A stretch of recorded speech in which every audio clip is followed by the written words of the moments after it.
April meeting of the Hartsville-Trousdale County Planning Commission to order.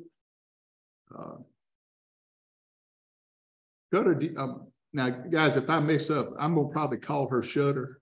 Her name's Amanda, but I've just called her that for so long. It's gonna be hard for me to not do that. So, she got that by being the ace photographer for the school system. Shutter short for Shutterbug. Are you prepared to call roll? Do you have everything for that, or?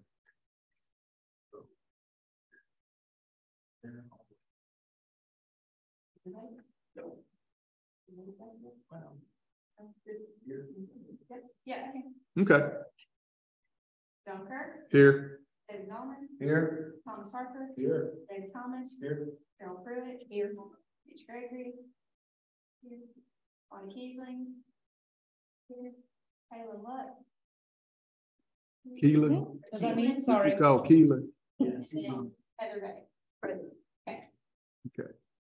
And I guess we need to add Miss Rosalie to our roll, since it looks like she's so let's add her name so we'll make sure we have her each month now. Since things have changed in administration there in that department. Okay. So everyone has had a copy of the minutes from the March meeting. Should have had time to look those over. Anybody notice any corrections or additions that need to be made? Okay, if not, I would accept a motion to approve last month's meeting. Motion by Mr. Thomas, second by Mr. Nolan. Any other discussion about the minutes? All in favor, please say aye. Any opposed, please say no. The minutes are approved for the March meeting. Does anybody have any changes to our agenda tonight? Any member want to? Okay. Seeing there's no old business, we'll move right on into new business. First are our rezoning requests. First one is a rezone by Zach Taylor from A1 to R3. This is on Dalton Hollow Road, 5 acres to annex the rest of the parcel into the urban service and create residential lots. And these would be located in the 7th Civil District. Jim? Know how you want to go about this. Well, okay. Because there's like 3 of these or 4 of these all sort of meshed together. I'm going to hand out this little. Well, it looked to me like, are we adding some to make the 5 acres? Let me hand out this piece of paper. Okay, I'll have to apologize. I got this sort of sprung on me last minute kind of thing. Okay. Well, Zach's the next one on the agenda too. No, it's all of Zach's stuff. This is all of Zach's stuff. Okay. It all goes. Well, let's just kind of take them. You just start off and we'll follow along. Here you go. So this, okay. So, Mr. Chairman, well, before we go too far into this, do we need to discuss the annex before we discuss? yeah, that's so like, it's so like 2 different things. Because there's not an R3. Well, once again, I'm not sure exactly how the annex things work. I'll let y'all, I've never seen that, so I'll let y'all. Okay. I know we've done it in recent time. I believe the last annexation that I'm aware of, and I had forgotten it, but when Lewis Beasley started developing Thoroughbred, he wanted the services and stuff, and of course he was putting them in that himself. before Metro? Oh yeah, no, that was after. That was after Metro. Yeah. Okay. And there's been another one Amy found behind the high school. Yeah, it's 125, and Yeah. we done another one, 25, 2 years. The Blankenship. Yes. It was 2 parcels, and they rezoned it to R3, and then the back parcel they annexed into the services. I remember. Is that where he was going to build the apartment complex? Yes. Okay, and so I knew he bought that property across the street from his body shop, and It goes on down into almost to Sleepy Hollow there. yeah, And Amy had found that. if not all the way, yeah. So there is already precedent for it.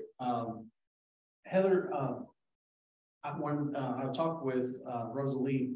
She said that Zach had talked with the water department as far as, sewer and water to his property. Is that going to be something Well, he would, if it's a subdivision, he would have to put those in at his own expense. He would have to do it to the, Just the developer's cost. Yeah, right, but he would have to put them into the, I'm Specs, trying to, to the specs of the. can think of it, to the specifications provided by the water and sewer department. correct me if I'm wrong, but any property we bring into the urban has to have sewer to go with it, correct? So I can answer that. So that goes along with what you can see in your staff notes for what I've labeled as item 2, which is the annexation of the 4.13 acres. So that would be under the plan of service. And it remains highlighted. I was hoping to have the resolution for you to look at. But essentially what that will say is that this property, if annexed into the urban services boundary, will have the right to hook up to any city utilities when they become available, funding permitted. Okay. So if the city chooses to extend water or sewer along that road out to that direction, this property would then have the right to hook up to that. Okay. And if the developer put them in at their own expense. Yeah. Then that would, They're welcome to do that if the city doesn't put it in. And I also, So just to clarify where we're at, there's already water out Dalton Hollow, Correct. Halltown mode. Halltown has sewer on it. So he can connect either via coming across his property there. And I think he's done talk to Tommy about that. Either coming across his property or coming up the road frontage there on Dalton Hollow there. and I talked with Cliff Solis, he said that where this property is located would be no burden on trash pickup. So he had no. I drove out there Saturday. Is his property the one with the stakes on it? The white sticks sticking up just right out there on the left? On Dalton Hollow. Halltown? Yeah, on Halltown. Go up Halltown, turn on You Dalton see- Hollow. No, So- now, if you turn on Dalton Hollow, it's on the right. Okay, then I'm. It sits between the two of them there's like 2 lots in the very triangle point, and then all of this land starts right there. So in relation to the Church of Christ, you'd You would go up. go right past the Church of Christ, turn on Dalton Hollow, it would be on the right, or if you went forward on Halltown, it's on the left. Okay. So it's before you get to that first house, his land. Or does he own that first house? No, he doesn't own the first, no, he doesn't own the first. So it's house. that First vacant house sits in lot. the corner, no. Yeah, No, it's past that. okay, Past that, and then he owns a couple of vacant lots, and then he owns another house right there that's Okay. like your okay. sort of sketch right Yeah, I saw those, look like surveys. you there. Yeah, know, we've been out there marking his stuff last. I was just looking on the left side instead of the right. The right didn't catch my attention. Okay. And this is also notated too on the map that's included in your packet. Right. Yeah, that's why I was asking, because I That's the- saw I was confused. Yeah, Gotcha. right. Okay. So there's sewer running up Halltown. There's water already out Dalton Hollow. So it seemed, and he's talked to Tommy about, Extending the sewer into the property there, yeah. okay. So it seems like he's getting his due diligence done there with that type of thing. Keelan, do you have some more to? Well, sure. So I broke it up in the staff notes here. As 3 distinct things for this annexation. So a portion of this property, so 0.88 acres, is already within the urban services district. So that piece of property will only need to be rezoned. So that is what the item 1 on the staff notes is referring to. And then this property here is the remainder, which is the 4.13 acres on Dalton Hollow. That is the property that is being requested to be annexed, and within that annexation zoned to the R3. When it comes under the urban services district. So we can approach this kind of however you guys would like to, but I think we need to discuss the zoning. right. Since there's no R3 zoning in Well, urban service. If, Or is that what you were saying? Well, in the county. There's no R3 outside of urban service. Oh, okay, so I had it back. So that's why I guess he's going to move it into the urban service district. Okay, and the property that's being requested to only be rezoned is within the urban services district, and they're requesting R3. That's all that he's requesting to be rezoned is what you say in R3?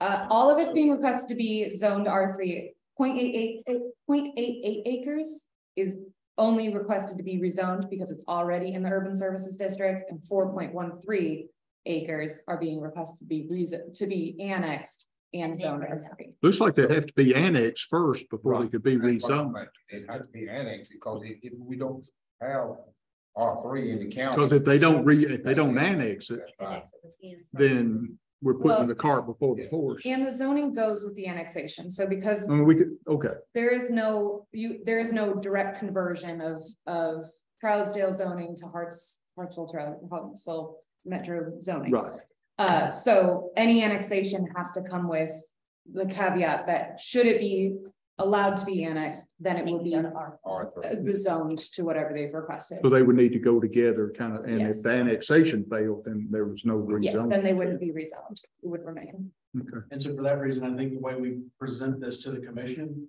is the 0.88 acre, that's already in the urban. We do that rezoning separate from the annex and Yes. rezone. Yes, and that's how I've outlined it here in the staff notes as well. And I think if the question is about having R3 in the area, if you were to do the rezoning first, just on the agenda, should that pass, then you have R3 there in that area, and then annexing the larger portion and zoning that R3 shouldn't be as much of an issue. Did you want me to walk through kind of Sure. usual notes I've got? Yeah, go ahead. Sure. Okay, so I'm just going to start with the way that I've outlined it in the staff notes. So that is first addressing the rezoning of the 0.88 acres, which is tax map 16, parcel 16.15 from A1 to R3. So the property is currently vacant. The surrounding properties are all zoned A1 agricultural forestry and R1 residential. This property is within the Hartsville-Trousdale Water and Sewer Utility District. There is a typo there. A 6-inch water line is located along Dalton Hollow Road, and the property does not have access to public sewer currently. Dalton Hollow Road is identified as a local street. I've also included the A1 zoning description and the R3 zoning information. So from that, the important thing to note is for a single family residence, the minimum lot size is 6,000 square feet. For a duplex, it's 9,000 square feet. And for multifamily, it's a minimum of 10,800 square feet with a maximum density of 12 units per acre and a minimum lot area of 3,600 square feet per dwelling unit. So I've not included the density information that I typically include because this parcel, if the annexation is brought along with it, it is part of that parcel, and so the density will be related to that as well. Mr. Chairman, just so just for clarification purposes, looking at the zoning map here, that orange, that is an R3, correct? That's kind of diagonal from his property. Yes. So it's not just R1 and A1, there are R3 properties close to his property. Close to, just not adjacent. So it wouldn't be a continuous zoning district, but it's very near R3. So we've kind of set that precedent that we weren't going to rezone R3s in R1 residential, but that area is not exactly R1 residential. I just wanted to make that distinction between what we've done in the past versus where this one sits. And it does have a small edge that does touch some R2 as well. Not that it matters, but what's tax use for the property, do you know? I think he's looking at probably multifamily. Okay. Can we rezone R3 without access to sewer? Well, we can. I mean, it just, you do it before, but. You can rezone it, they just can't do anything with it Yeah. in reality. Okay. Let's put it that way. When it comes to the next step, that's not gonna work because Right. they don't have sewer. the R3 doesn't mean anything, because they've got to conform to That right. massive guidelines of Right. lots they have to. That was that property at Sulphur College in 25. Remember, they were gonna do the subdivision in there? And they didn't pay for the pumping station, so we've got R3 sitting there with no sewer. Is that what happened out there on the left? Yeah. Down at, That is. Sulphur College? Yeah, the buyer he had lined up fell through and he hasn't been able to find another one. Yeah, they came back once for a To possible, get an extension. and Keelan told them they were good for what, 5 years, I believe, or something down there. They ought to be getting close. Another year is about all they've got on. Is that right? They'll have to come back. Well, obviously, he's having trouble finding a buyer. That's the property I was remembering. Yeah. That we was on that contingent on that, On they got that sort of. Line up there. Okay. Comments, discussion? You did get through, didn't you? Yep, for that one, for sure, yep. Okay, so what we've got is we've got a request by Zach Taylor for rezoning of 2 separate lots at this time juncture. 1.88, which is located in the urban service district, from A1 to R3. And I probably would be best to take these separate since they're 2 separate things. I think it would keep it the most organized. For sure. And then that way, when it comes to the county court, they could. And Separate it out. yeah, and kind of know more. I would think it would be easier to understand that way. Okay, so let's look at the first one, since it's first on the agenda, is the 0.88 acres. It is in the urban service district, and what he is asking for is for that property to be rezoned to R3. Any discussion? Any motions? So moved. I'll second the so moved. It's a good thing I'm not Miss Chipwood. I'd have got on to him for just speaking out. Okay, I have a motion by Mr. Harper to rezone the 0.8 acres to R3. Have a second by Mr. Thomas. Any other discussion? All in favor, please say aye. Aye. Any opposed, please say no. Okay, now I'm assuming you meant with a favorable recommendation. Yes. Okay.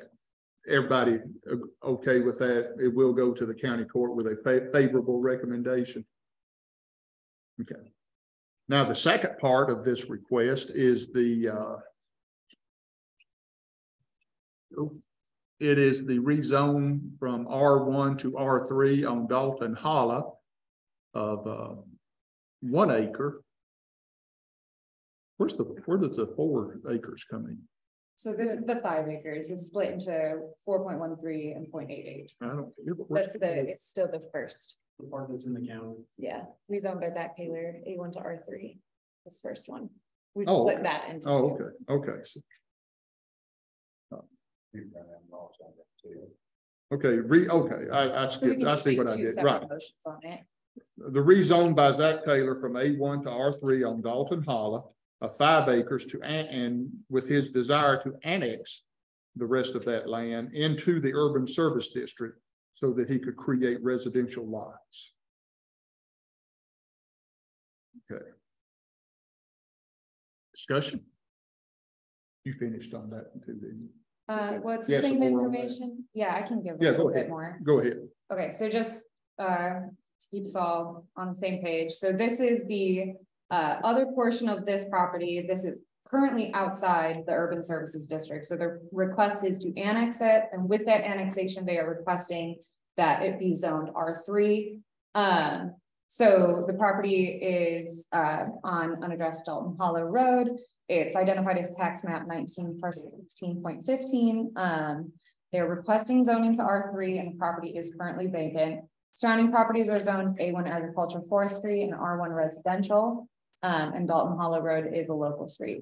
So we do have that plan of services. When this goes before city court, there will be a ordinance to annex, as well as a plan of services resolution that will outline exactly what the new rights of the property will be, because it is inside the urban services district, and part of that will be that it will have a right to all city utilities should there, when eligible, so meaning when they exist in that area, and funding permitted. So if the city has the funding to extend those utilities there, they're not required to do so until they have that funding. So altogether, the proposed area to be annexed and rezoned is roughly 4.13 acres, which would allow for maximum density of 29 single family lots, 19 duplex lots, or 49 multifamily units. That will be a little bit higher if the other rezoning of the property that's already within the urban services district is rezoned as well. Questions for Keelan? Mr. Chairman, I think my question is more for Jim, Okay. because I'm looking at the county map that Rosalie has in our packet. And it kind of looks at all of what is that Mr. Taylor is bringing before us.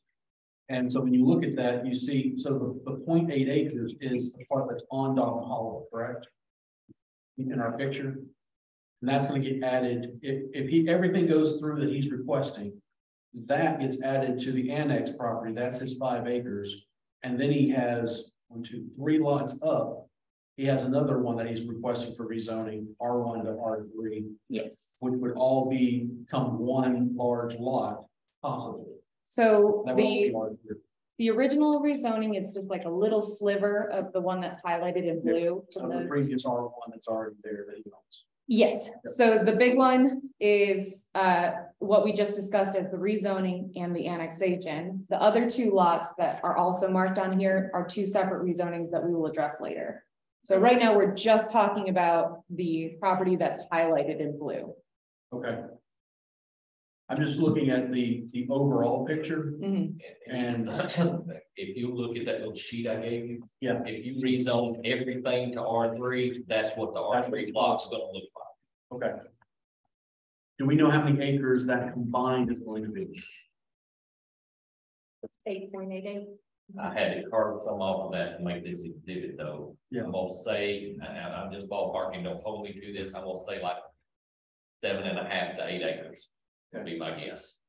So then Keeling had 8 acres instead of 49 lots. Are we looking at 49 units? You got, Give me 2 seconds. Yeah. Pull up my calculator. in theory, if he wiped all of his houses off and put in an apartment complex, you're looking at about 80 units.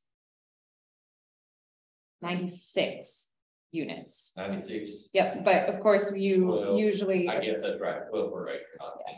And Yeah. usually assume about 15% goes towards parking and Yeah. those sorts of things. So 96 would be an absolute max. Okay, so but 80 would be a general with parking spaces and common areas and whatnot. I'm just trying to. I don't, I'll well, explain yes. I'm not gonna say what happened, a tornado may come through and wipe all that out of it. But I don't think that's where he's headed with it, but in just saying what can happen, that's what can happen. Exactly. If it resold tomorrow. If it resold tomorrow, somebody wanted to go out there and plow everything, you could put a 80 to 90 unit apartment complex on top. And after the rezoning issue we had out on Melrose, that is the way I interpret every R3 zoning. Yeah, If we do it R3, how many apartment units can be put on that property as far as traffic flow and burden on utilities? And I think that's a good way to look at it. Obviously, there's a much more road access on this property than the Melrose property, but that's And dumping out to a red light right, to the main road. right. And Okay, the fact that there's R3 across the street at Halltown and you've got the C2 there at the corner anyway. You're close enough to Halltown, in my opinion, that traffic has egress both onto Halltown and onto Dalton. What's going to become a very busy commercial area if everything goes through that I've heard rumors of. So I'd like to make a motion to approve the annex. I think that increases the county's tax dollars with very little cost to the county at all. Make a statement. Okay. So with that motion, that takes in all the rest of this land into, That would do the rezoning and the And- annex as one. For number that's, one. that's what I thought This is about. just number one. Yes, He ma'am. still has another rezoning. Right, So right. that there's three that he's got, correct? That's why I'm trying to keep this where we can Exactly. understand what's going on. This is just for the annexing of the four 13 and the rezoning of, and bringing it in as an R3 to the urban area. Right. Okay, does everybody understand the motion? This would pass the annexation, or we would be recommending to the county court the annexation and the rezoning of the property.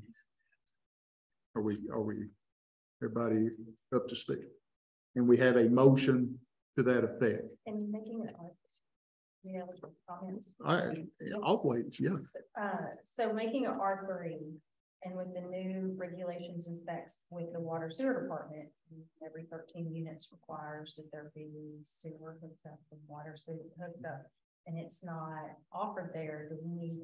That'll be at his expense. I understand And that, if- but do we need to request an SP or something like that? Or Just a what, I'm an sorry, SP or something like that, a specialized plan? from him. Yes, sir. I don't think we're at that point. I think that comes more in site plan That makes sense. stuff than in the actual rezoning of the property, because This is Yeah. my first time walking in at the beginning of somebody's house. we got to get it to where he can do. If he's gonna do an apartment, I don't even know if he's gonna do an He has to apartment. make Say if he's gonna do an apartment, we've got to get it zoned where he can do an apartment legally. And that I understand. I just And wanna then he make has sure. to bring in a site plan saying, here's what I'm wanting to do, and at that time, that will be addressed. All right, just want to make sure that. No, I think something like that's that didn't good. need to be It's in- good. We do need to understand that this is step one, but that step, he still has several steps to go through depending upon what he wishes to build. We'll see it again later. Yeah, Exactly. Either way, whether it's an apartment complex or just individual lots, it comes back before y'all. Right. Right, okay, Right. thank you. And so Keelan, I just want, just for the record, so that when commissioners are watching this, they can see.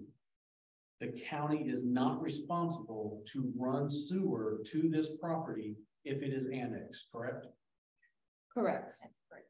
They have, if the city chooses, or if the county chooses to extend sewer in that area, then this property would have a right to connect to that sewer, but they're not required to run sewer to this lot because it has been annexed. And we will have a plan of services resolution that states exactly Right. all of this. And has been our, as I said earlier, our policy in the past. This has always been done at the expense of the developer, depending upon them meeting the regulations of the water and sewer department. Okay, so we have a motion. Do I have a second? Heather second. Okay. Second by Carol. She beat Carol. me. I think Heather did earlier. Now, Okay, y'all trying to confuse me even more. Motion by David, second by Carol, to send this to the county court with a favorable recommendation. Okay. Any other discussion? Okay, all in favor, please say aye. Any opposed, please say no. It does pass. Okay.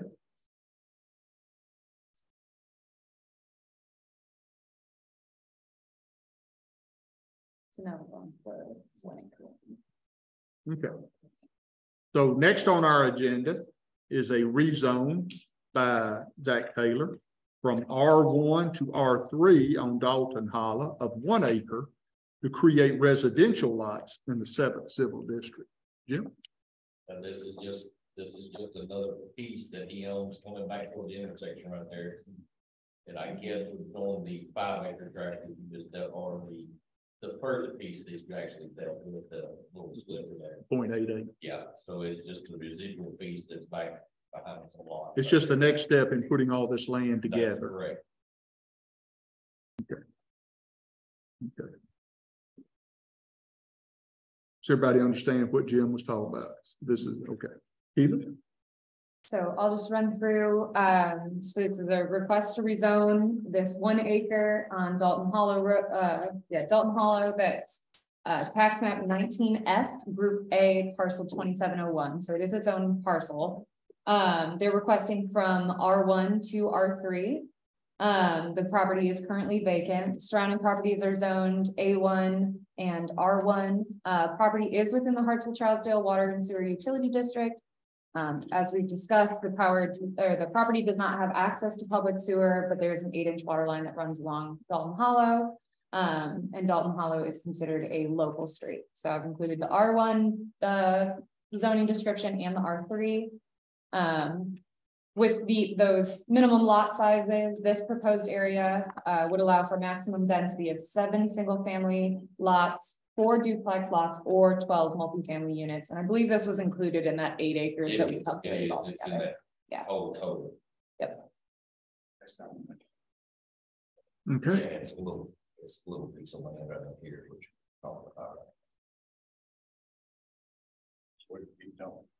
It don't connect to, it don't touch all that. No, this piece doesn't touch all. all of this property is on Dalton Hollow. Okay, discussion, questions for Keelan? Well, Keelan or Jim, either one. Okay, so you're saying that this property we're looking at right now, this, for the rezoning, does not touch Dalton. It does not touch Halltown. But it does touch Dalton. That's it, no, yes, Okay. not all that. Okay, that's what I was, I'm sorry if I said it wrong. because the way it's drawn on the map, there is a little gap there on the image that we have. Yeah, And so I just wanted to make sure that there wasn't somebody else's property that kind of no, split it off. no. It touches, Dalton. It touches Dalton Hollow. Back in behind those little lots there. So this is being cut off the road frontage that is on Halltown, correct? No, it already exists like that. Okay, The parcel.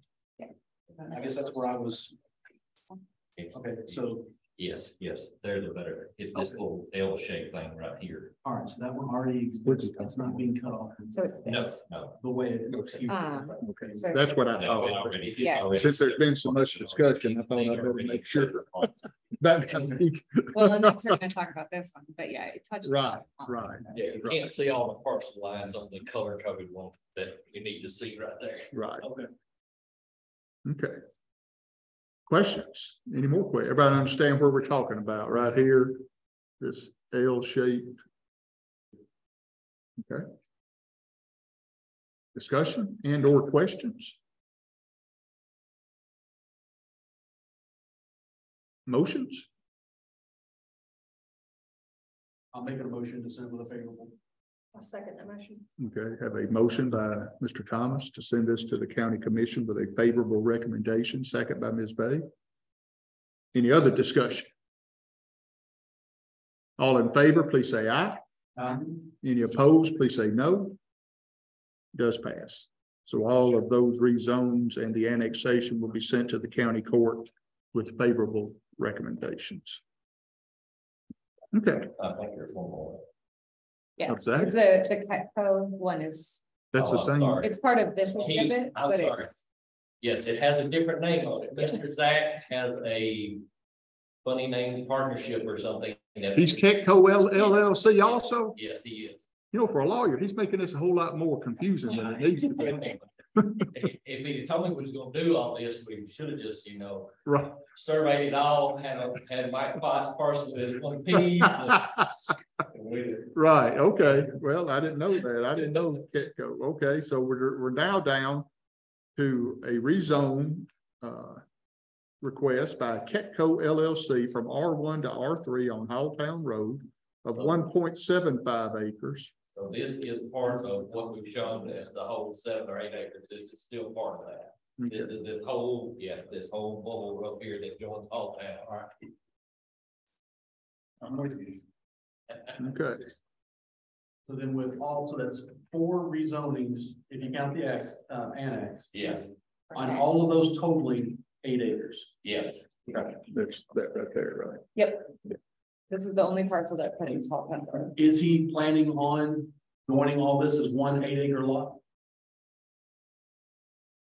don't have an answer for that. I mean, if he goes to multifamily, he's gonna have to. Yeah. And I mean, it doesn't make sense. Even if he's not gonna go multifamily, in some aspect, he's going to have to, because then the lot lines can't be crossing all these little pieces. Yes, at some point, this is gonna have to happen to do anything with the property. Let's just put it that way. So could he not do the 5 acres that, you know, as the annex part, do it with multifamily and do individual lots on the other? He can mix it up. He could do individual lots on part of it and then do multifamily on part of it. Okay. But it's still gonna require, the lot lines will still have to open that are out in the middle out there, be the way to go. Okay. So we have a request to rezone that part right there on your map of 1.75 acres. Again, to add to this other, to create residential lots. He's asking for a rezone from R1 to R3. Everybody understand where we are? Okay. Discussion? You talked about it, didn't you? Not this Okay, one, go but ahead. it's I'm sorry. pretty much the same information we've talked about.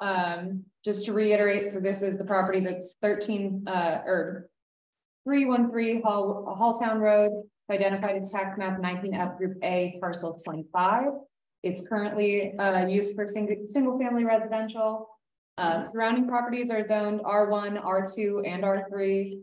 The property is within the Hartsville-Trousdale Water and Sewer Utility District. There's an 8-inch water line located along Halltown and an 8-inch sewer line also along Halltown Road there. Halltown Road is identified as a collector street. I've included the R1 district and the R3 bulk requirements in zoning district. So the property is roughly 1.75 acres. This would allow for a maximum density of 12 single family lots, 8 duplex lots, or 21 multifamily lots. But once again, this is a part of the 8 acres that we discussed would have a maximum of 80 to 90 units.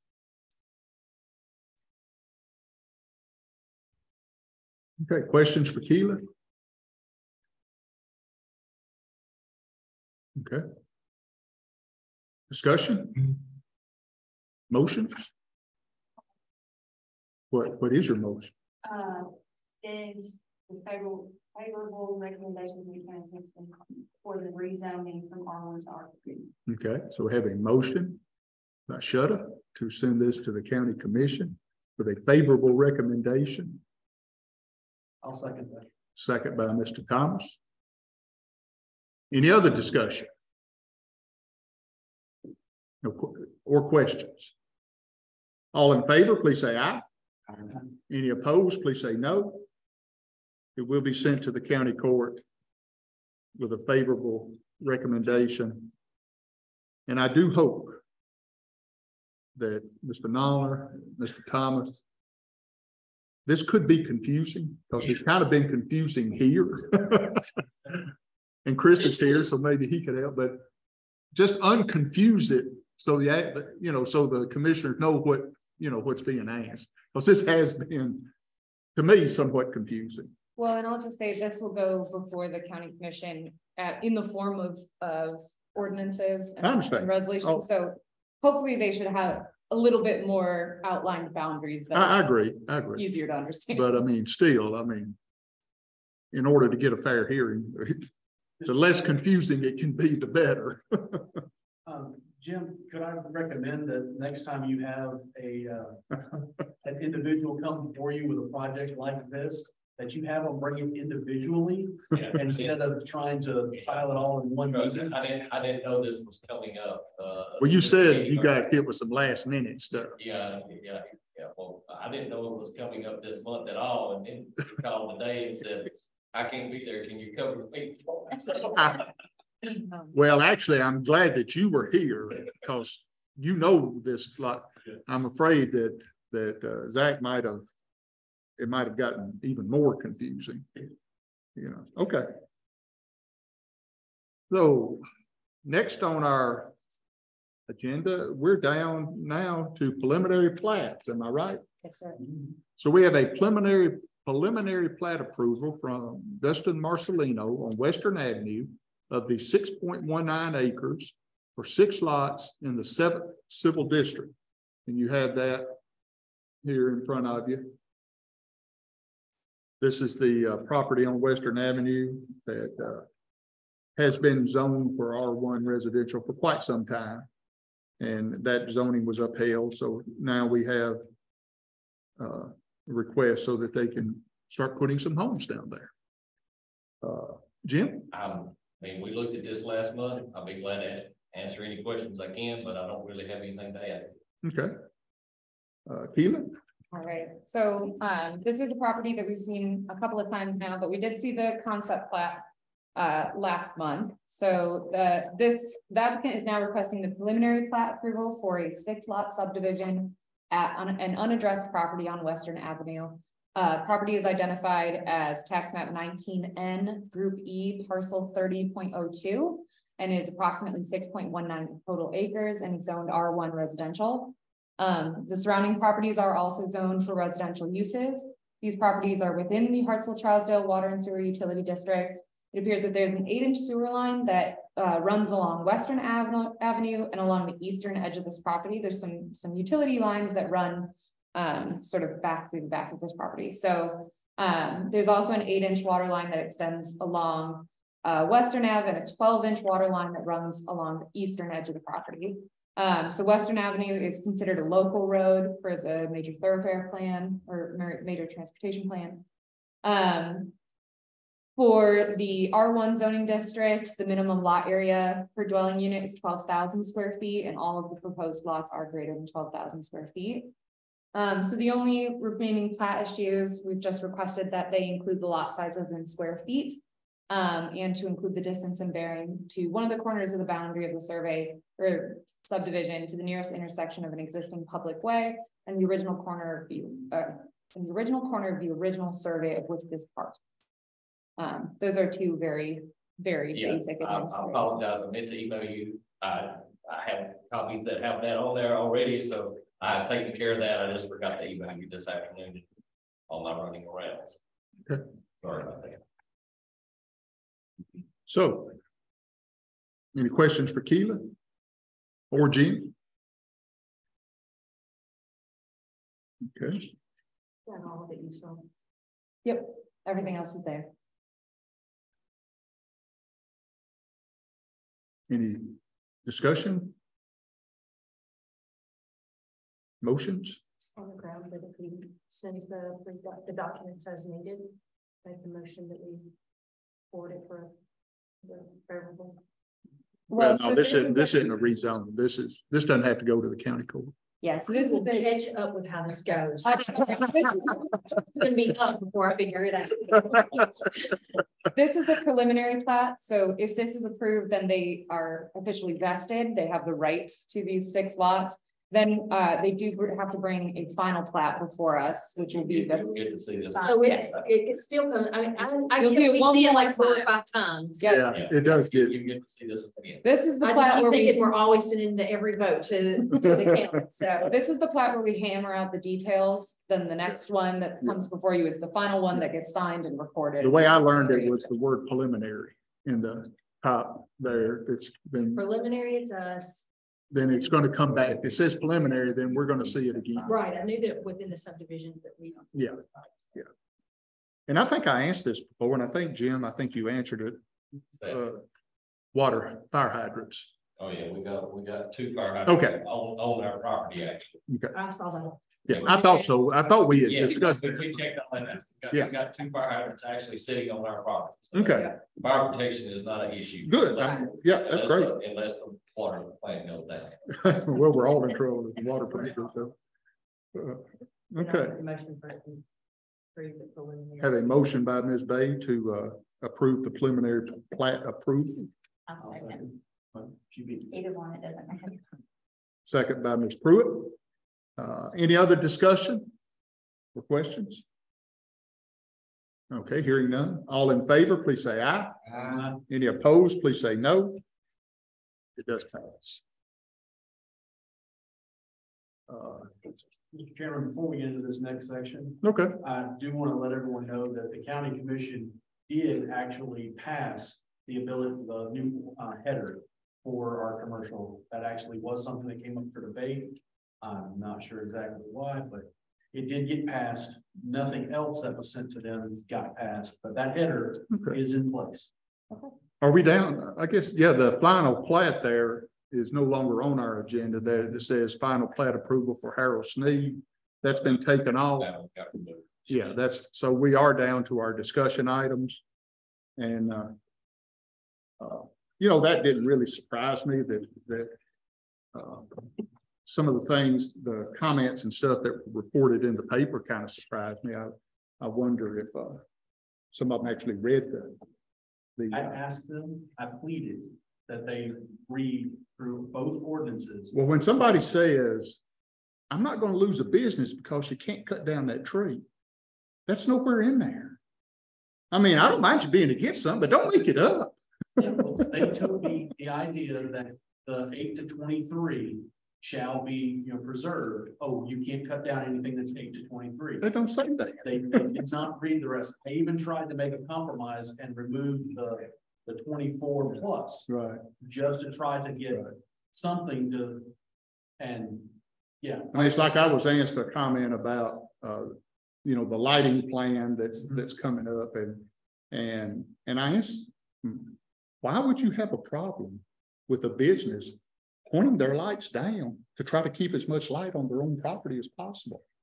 Oh, I didn't know that's what it meant.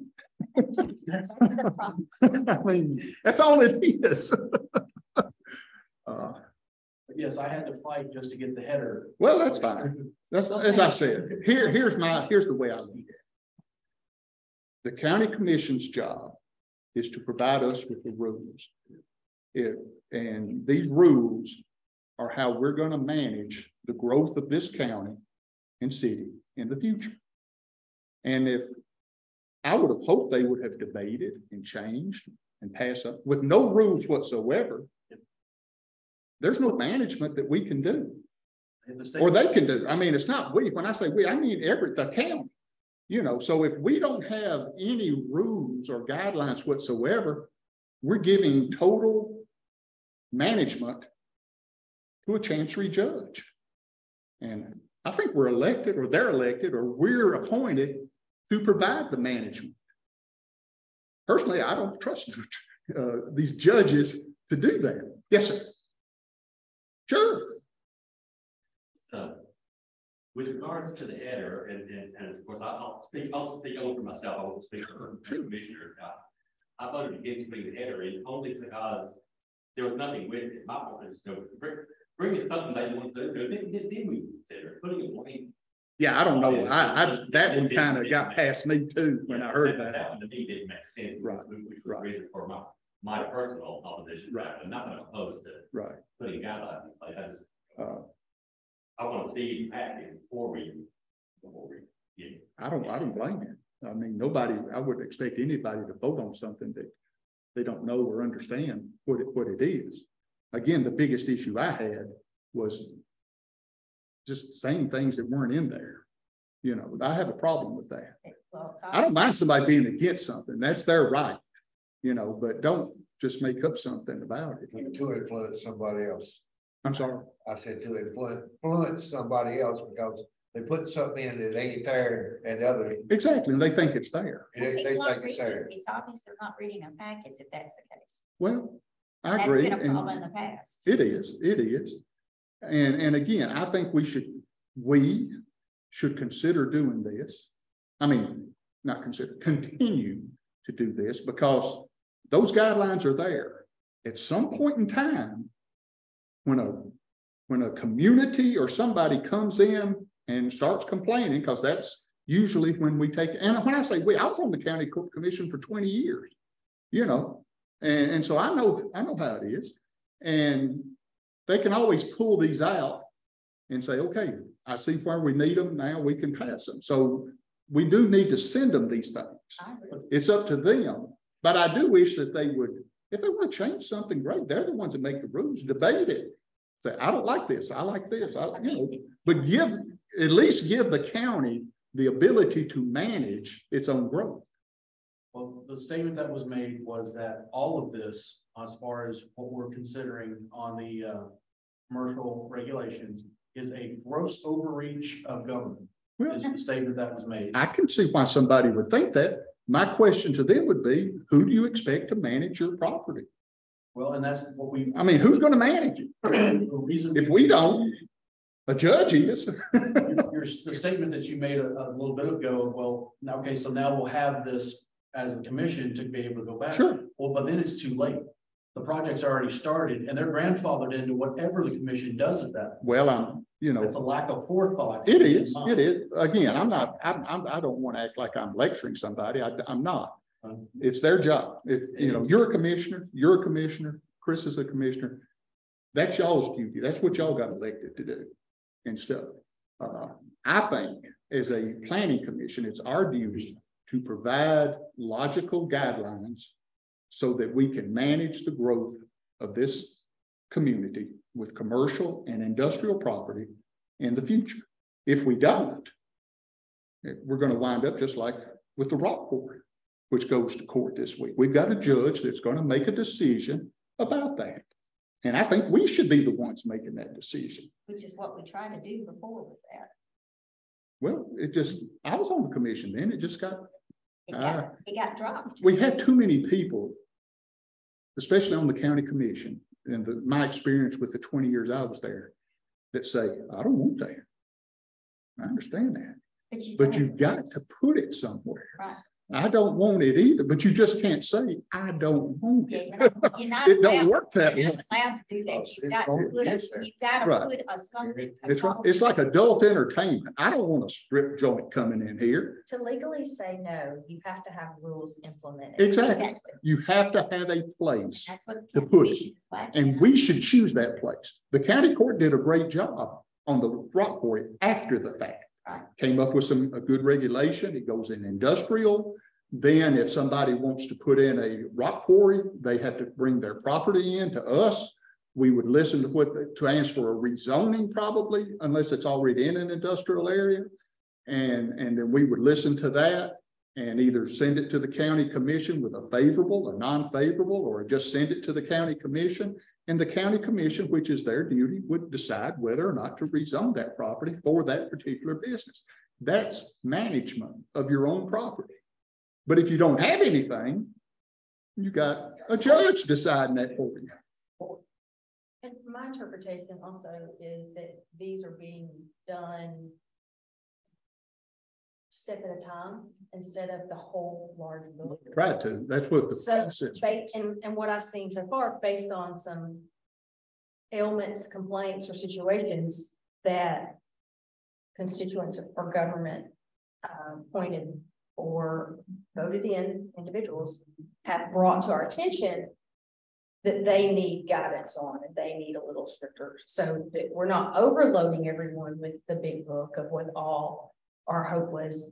And correct me if I'm wrong here, Ashley, the intent that I see in my own shoes, for me to speak for myself as well, is so that you are not overwhelmed, because I see how much you all receive every single month in those packets, right, so that you can fine tune and go through strategically and independently, moment by moment, for the best community that we can all have.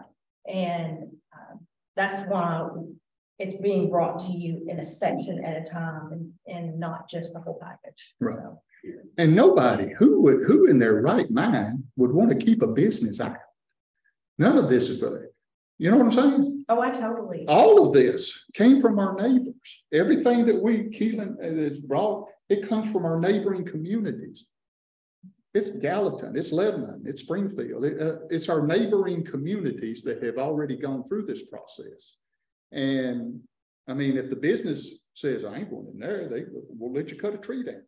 Well, it's the same thing in Lebanon. If they want to go to Lebanon, it's you know, cut a tree down there or not cut it, whatever. They're going to, again, I'm just making that as an example. They'll follow the regulations. You know, one of our things tonight is the commercial building design guidelines. And we started talking about this primarily because of the new Dollar General store. They came in and put in a metal building. Now, and they were able to do that because we had no management. We couldn't tell them they could. So they did whatever they felt like doing. I'll get to you just a sec, Chris. I want to make a point if you don't mind. So that's there, and I've been inside it. It's a good store. I mean, they got everything in there. You know, it's a great store. I'm not knocking Dollar General. They were able to do what they were able to because we had no management control over it. But now there's other commercial lots right there. Most of your commercial entities, if you look at, let's say a fast food, a Hardee's, a Taco Bell, you know, any of those, most commercial entities have a look that they want their buildings to look like. You know, you tell a Hardee's most of the time just by looking, because, or Taco Bell especially, you know. But if I'm a business owner and I'm looking at buying one of those lots, I'm looking at a couple of things there. One, I'm looking at the future value of my property. Am I going to spend with building prices now $2+ million on a nice building beside a metal building? You see what I'm saying? I wouldn't put one there. Yeah, you know, people aren't going to invest that kind of money because the decline of their property value over the years, you know, they want to invest somewhere where their property can stay, you know, keep up with the value, is the point I'm making. I'm sorry, Chris, go ahead. No, you're right. They made it right. I will, to an extent, take issue with the thing of the Dollar General method. And I know that kind of has led to the kind of the need to want to review some of the stuff. Well, we were doing that anyway, but go ahead. But no. Dollar General built metal because no one planning bothered to ask them, are you going to build a metal building? Or are you going to build a brick building? That's not our job. Oh. That's not our job. We don't ask anybody what they're going to use because one, we can't tell them. We have no management control over that. Yes, we didn't have it in the ordinance. That's right. So we have no control over that. We can't dictate what they do. Right. We can either zone Not without regulations. Now, if we have regulations, then yes, we can say that. But right now, we don't. We could ask them. Like I asked Jim a little while ago, what do you think Zach's going to do with this problem? I mean, he didn't have to answer that because that's not what's before us tonight, you know. But I could ask, again, a company coming in, how do you think you're going to build? What's it going to look like? They don't have to go by it because we can't enforce it. If we can't enforce it, then to me, it's not any good. And Dollar General, they follow what I. Yeah, I'm not saying a negative word about Dollar General, period. They did what they were allowed to do. I understand someone building an economical building for profit. I understand that. You know, it's our obligation, our responsibility to manage what we want our future industrial and commercial growth to look like. That's on us as a county. Well, if our ordinance goes in like we're asking for, then they'll have to meet those specifications and they would still build it. They're not slowing down on building Dollar Generals if they've got a spot in mind that they want to put them. You see them all around with brick and nice buildings that don't have to be metal. Yeah, they can do the cheapest kind because we have no ordinance to back it up. Again, the whole thing, in my opinion, boils down to, do we want to manage our future growth or not? I would just want to, y'all give conditional site plan approval, some conditional on this or that. I've seen it a number of times over the years. Conditional site plan? Can you do it? So you can do a conditional site plan, but the conditions have to be based on the requirements outlined. So like when we had the buffer and the fence for Chad Odom's property out on New Halltown, and we gave him the condition and he didn't have to do the fence all the way back. Well, that was already a regulation that was on the books. We were addressing a regulation already existing. the way a building looks, a commercial building, there are no regulations for that. As far as their appearance, what the materials have to be made of or not made of. Right. That's why we're doing the tree preservation. There is already an ordinance that says in our zoning that you have to have buffer strips of vegetation. We were just trying to, I'll say, hey, don't cut down the old trees, and you can have some of that buffer area taken back because you have those trees in there. Right. Yeah, the thing with that was, if if it's in your buffer area, leave that tree and it becomes part of your buffer. It's actually a money-saving thing for them. It's what a lot of it was. Makes it flexible. It made it flexible for them. Sure. And any entity that has a special exception or has a special reason, they can always go to the Board of Zoning Appeals. I mean, again, we want everything we can get. Mr. Chairman, 2 points. One, you were bringing up how we got most of this from our neighbors as far as our recommendations. I would also add that in doing that, we actually minimized the recommendations so that it was exactly what would fit Trousdale County and was not an overburden that we saw in our neighbors. It was not as rigid as some of the examples. Oh, not by any means whatsoever. Not at all. The other point I'd like to make is it is the responsibility, whether anyone believes it or not, the state of Tennessee makes it a responsibility on the counties to maintain property values because that is what we get our property revenue from. It is our responsibility to encourage the increase of value of property. When the county commission goes to look at getting a loan, they look at a debt to land value of the county to determine what rate we get. It is our responsibility. So everyone can say, well, it's my property and I can do what I want to a point. In the state of Tennessee, there are laws. Just because you don't know about them doesn't mean they don't exist. There are limits, there are regulations to what you can do with your property. And you might want to look into those before you buy property in Tennessee. Sure, that's their responsibility. Buyer beware. Exactly. I mean, it's definitely not an overreach. I mean, that's the job of the county is to manage it, either through management or by just letting them do whatever they want. You know, that's still, it's not good management, but it's still management. Well, just like the dark skies, the state's got some things in place already, so. Exactly. Most of this stuff is already out there and everything. It's just a matter of putting it into regulations where we can manage it. Right. Exactly. Right. I mean, we even agreed not to use dark sky. I mean, we're just saying, point your lights on your own property, on your own, light your building and that kind of stuff, don't infringe upon your neighbor. I mean, to me, that's pretty simple. I don't know. I don't get the, of course, we haven't sent that one yet, but I just heard some county commissioners were.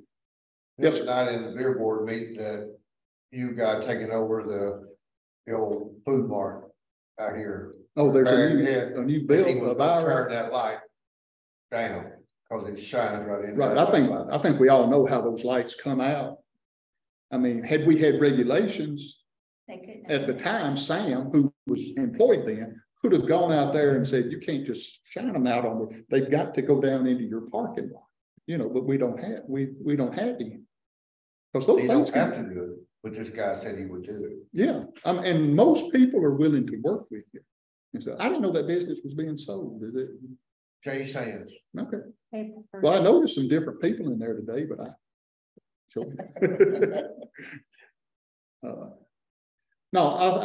but again, that's why I was addressing you three, is because what can we do? How can we make this to where we can actually send it, and how can we help people understand this? Do y'all have suggestions or anything? I know after that commission meeting, I had 3 different members of the zoning subcommittee come up to me and just throw their hands up and said, what are we doing? We're just wasting our time. Well, no, but we're not. I mean, we have to give them things, whether they use it or not. To them is, I don't care whether they get voted down or not. it's still our responsibility to put it forward, and then they can be on the record when something comes up, and there's nothing in place to regulate it. You voted it down, now this is your baby. Then people can yell at them instead of Exactly. us. Oh, believe me, if somebody comes in, I'm gonna defend this committee, you know, I've done it before. You know, with the rock quarry bunch, y'all remember that, Yeah. that's baby's not on us. You know. Is this Yes. something? With regards to the commercial design, and I've had this comment about this after that commission meeting. You know, if whatever comes before us gets passed, it would apply countywide. It would in all industrial and, Yes, and commercial. yes, and Mr. Thomas indicated yes, that yes, it would. Me personally, rather see something more for the urban service area. If somebody puts a building out of Powercom, no one's gonna see it. Well, we don't have any control out there anyway. Well, but, you know, Well, I live outside. something along those lines, you know, in an area where very few are gonna see it, I'm much less concerned about the design of the building than I would be something in downtown Hartsville. Right. But you got to think 20 years from now, what it's gonna look like. Just like Mount Juliet started out that way and didn't manage their growth, and now it looks atrocious and they're trying to clean it up. No, We have two main commercial areas. yeah. We have the urban services going out 25, and then we have the 231. Yeah, That's really what we're talking about. yeah. Well, and I'll just mention, this is something that we discussed last time. We are bringing these ordinances now to the county commission. There's one for the Hartsville zoning resolution or zoning ordinance, and one for the Trousdale zoning resolution. You don't have to adopt both of them. Right. You can, if that is a concern that you'd like to limit it to the urban services district, you can vote to do the Hartsville one and deny the Trousdale one. You know, there are options. So we do plan to provide 2 ordinances for every proposed amendment. And again for you three, and I'm not picking on y'all is debate it. If something don't like, take it out. Or amend. Change it. Bring back amendments to bring it, you know, encourage them to bring back amendments. To amend it. Well, I mean, they don't really have to bring it back to us. Or They make the rules. So, You're right, then that's what I mean. Yeah. And to right. have an answer at the. Exactly. But don't wait till after the meeting, have the discussion during the meeting, get something going. Yeah. It's I mean, again, my main thing is I want us to manage Stroudsville County, not someone else. I just did the same, you know. When you bring us whatever, don't bring this, well, this is the thing for Hartsville, and then it brings the exact same thing, and then this county, you know, let's maybe see where we can. Well, I actually would like for them to say, I live out in the county, and I don't want it to be different. So I get calls on the water board for why are outside and why is inside different? I mean, I get, and so I'm at a tug of war because we're being scrutinized because of there is an indifference when it's now metropolitan, we don't understand. It is. And, so it's a flip. I mean, we're not going to make everybody happy. Our goal is to make as many happy as possible and bring into a great community. Hopefully at some point in time, we can combine the two.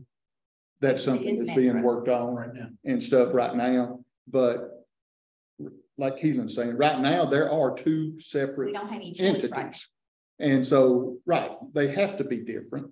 And I think Chris has made a good point. I can see where somebody would think, okay, your business section is in town here and stuff, you know, yeah, makes sense here.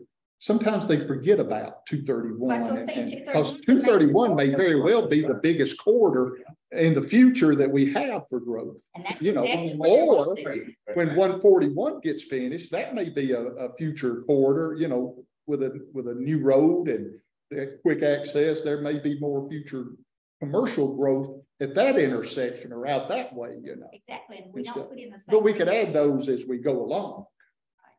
Yeah. But 231's happening now, it's gonna continue that. I agree. Mr. Chairman, the regulations that we're putting forward, the gas station that's being built doesn't have to abide by any of them, but they've exceeded what regulations. They sure have. They built a very nice building there. They're building an all brick building. Right. Right. And if they that's what can, we want to encourage. Exactly. so, yeah. And again, that's the point I was making with if I was bringing in a commercial entity, is that gentleman has built a very nice building and stuff.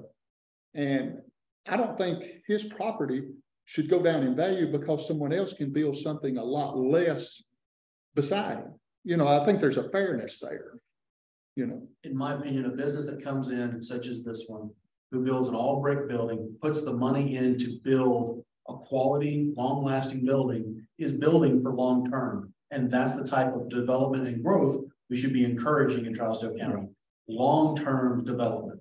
Right. Well, why don't we kind of, let's go over our, tonight we were supposed to bring up our commercial building design guidelines. And I'm glad Chris is here so that he can hear these, because they are pretty simple when you get down to it. We have taken these and tried to make this as simple as possible. They're in 3 categories. Primary, what are the other 2 pieces? So we've broken up building materials as preferred, limited, and prohibited. Okay. Why don't you go, walk us through it. That's the way we do it.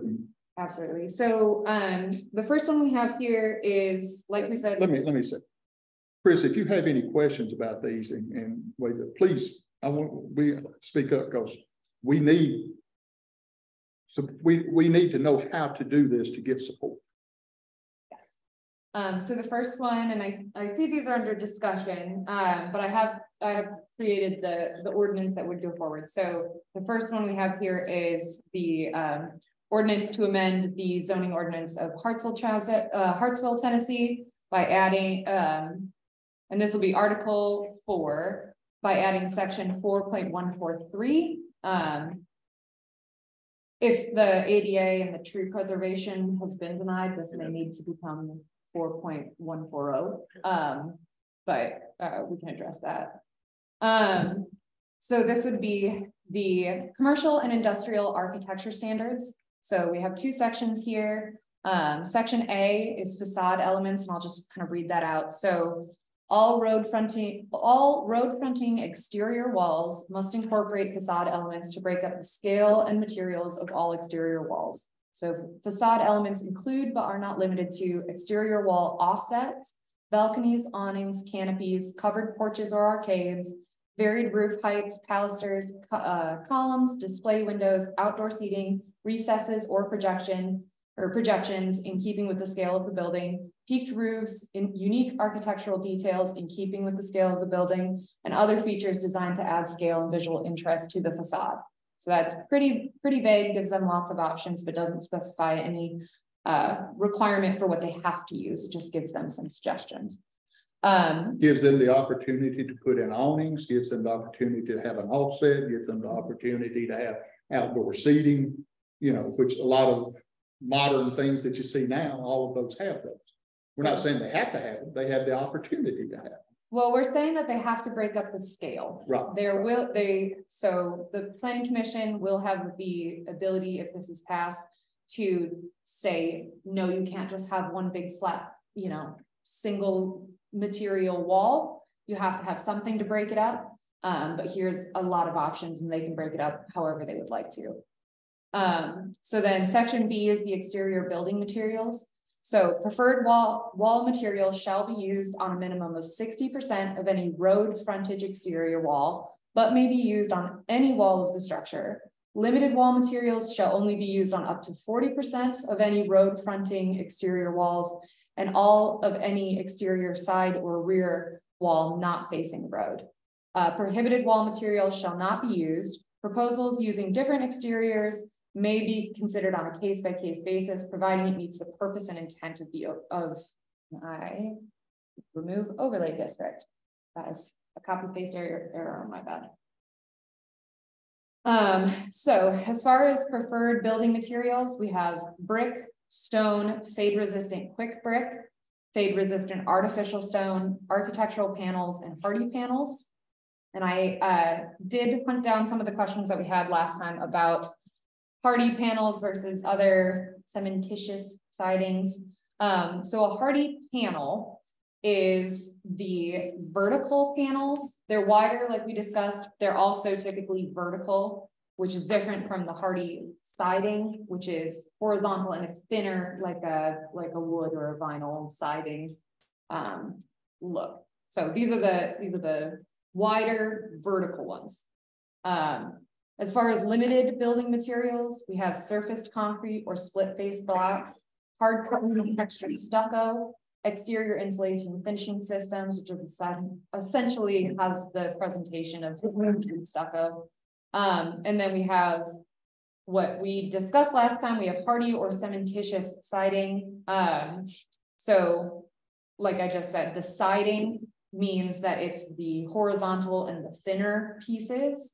And then I also looked into what's the difference between hardy versus other just fiber cement or cementitious siding. So what I was able to find is that the basic recipe for fiber cement siding is it's water, wood pulp, fly ash, and Portland cement. The main difference between hardy products and other fiber cement products is the resistance to insects, fire, and wear. So all fiber cement products are more durable and fire resistant than other types of siding, while Hardy Board is the industry leader for fiber cement siding. Hold on just a second, David's got. So I went to ProSource down on 109, which is one of the largest materials distributor. And just to say, okay, figure I go there and you'll have samples of both. Talking with them, they quit carrying the cementous siding several years back because it's a fiber board that has a cement coating on it. It's not cement all the way through the way the Hardy board is. Okay. So once it gets wet on the backside where it doesn't have the cement coating, it will just crumble apart. So it's not near as durable as the Hardy board.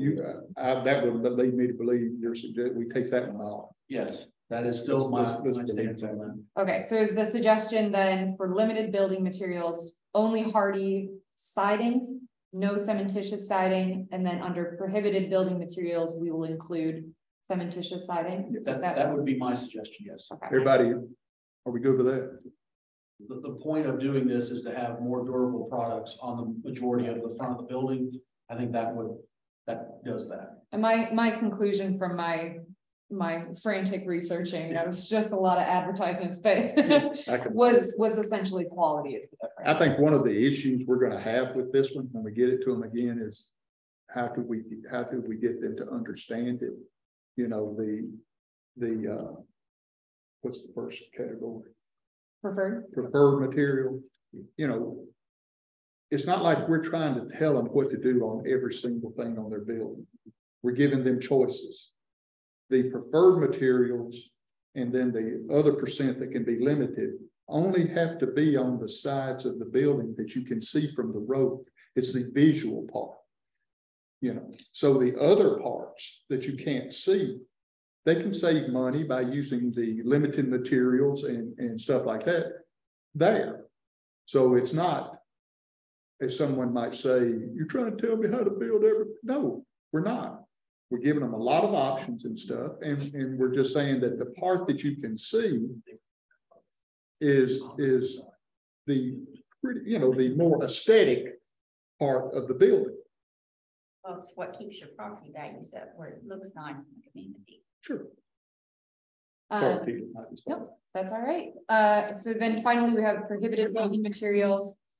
Where we've included vinyl, aluminum or metal siding, unsurfaced or unpainted concrete blocks, plywood, wood shakes, asphalt shingles, cementitious siding, and plastic or fiberglass. And then we've also included the note that alternative proposals for exteriors may be considered, such as standard corporate design. So, Mr. Chairman, I think is, and Chris, please correct me if I'm wrong. I think what we can do is, in presenting this to the full commission, that last sentence in section B, the paragraph there, at that end there where it says, you know, that provided it meets the purpose and intent of this. When you look at the front page of the actual ordinance, that second whereas, for the purpose of creating a cohesive design aesthetic within all commercial and industrial zoning districts in order to control and preserve the character of Hartsville. It points it right there. That is our intent And we're giving you as much leeway as It's possible. easier to understand than the other. Yeah. Are you saying take out that other? No, I'm saying this is exactly what Oh, okay. Keely said, that the overlay district was a copy and paste that she's gonna take off anyway. Okay. But I think that is a perfect way to end that, because that then diverts you back to, and here's the intent in writing. This is why we've come up with this. What do you think on that, Chris? Whether you agree or not, but do you see the purpose?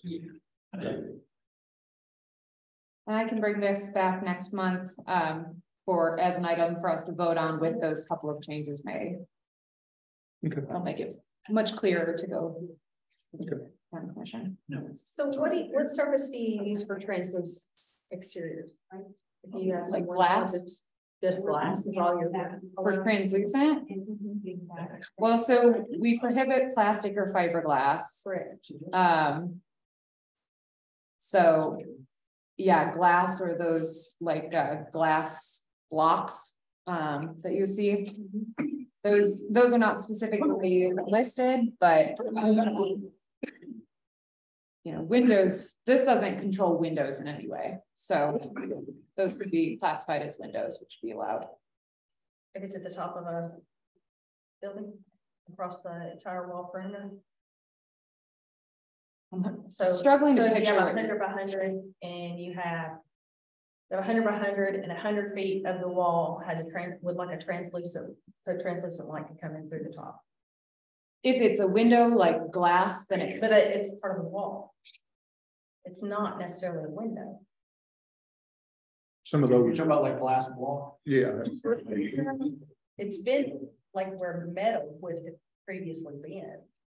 Well, A lot of industry is putting translucent at the very top so that the light comes into the structure without having to add electricity during the daylight hours. Are we talking an industrial building or? a Yes, sir. commercial building? This is commercial and industrial. so I think I have an idea of what I. And I can send you some, send you some pictures. Well, and I ride in horse riding arenas, which we do a lot. Exactly, Of yes. Yeah, so it's plastic. Typically, it's kind of that like wavy plastic where light can come through, but it's not quite translucent like a window. So under this, plastic would be prohibited. So if that is something we'd like to debate. I think we should. And We you need could- to debate it you all, could so lim- we- You could limit the translucent plastics for amount, because a lot of times they'll do like one solid wall or maybe two walls. So it's not something that's typically used on the entire core surface. That's what the. Talking manufacturing, I mean, if you're talking manufacturing, this is something that they would consider. If you go down 840 and you see all the big warehouses they built, and you'll see those long skinny windows at the top. That I know that It's they not have. really a window. It's actually Yeah. just the metal goes up to a certain point and then they put a piece of plastic translucent that goes all the way through. That's more light in. And it's a frost, it's usually, you don't ever want to see through it because that brings in the hot sun. But it brings in the light if it's frosted. Okay, I would think that would be fine myself. So I guess think a limiting, like Keely was saying, limiting how much Yeah, of the wall could have that. Yeah, I don't know if you guys can see this at all, but is this kind of what you're talking That's about? it, exactly. Yeah. Well, that's quite fancy. But it's generally, it's not a window, it's plastic that you can somewhat see through. So, Something yeah, that could let more light in and stuff like that. my interpretation is that this, under the current proposal, would be prohibited. it's called polycarbonate sheets.